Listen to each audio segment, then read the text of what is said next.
All right, so let's talk about how to set up a transition with a track mat and a placeholder for folks so it's a little bit easier to use. So I've got a transition right here, and we'll drag it down the timeline. And the first thing you'll note is there's a marker in here. And that marker actually denotes the video out point. So I'm going to use a keyboard shortcut to jump to the next marker. And I'm lined up perfectly on it. And then I can do this. I can grab my other media, smash it against it, and if I want to move it back into place, just like so. And now I know that this clip right here matches the temporal duration necessary to live through the transition, right? So next thing you want to do, whenever possible, try to avoid putting placeholders super deeply nested. So in this case, we've got a group, and all I have to do is drill into it, and there's a placeholder right there. So easier to see. The next thing to note is, let's take a look at this guy. You notice I've got a placeholder, and I've got this shape that's just a circle. It's animated up to big enough to make the entire project's viewport visible.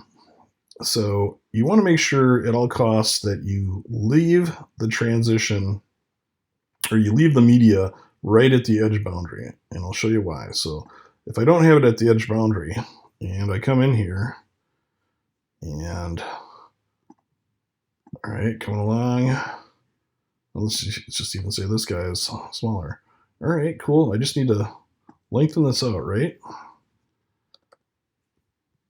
Well, the problem is that thing doesn't grow with it unless it was sitting right on the edge boundary of the original group, right? So if we come back in here, you see it's all lined up nicely right there. If you come back out here and you pull this out, now you can see it all grows with it, right?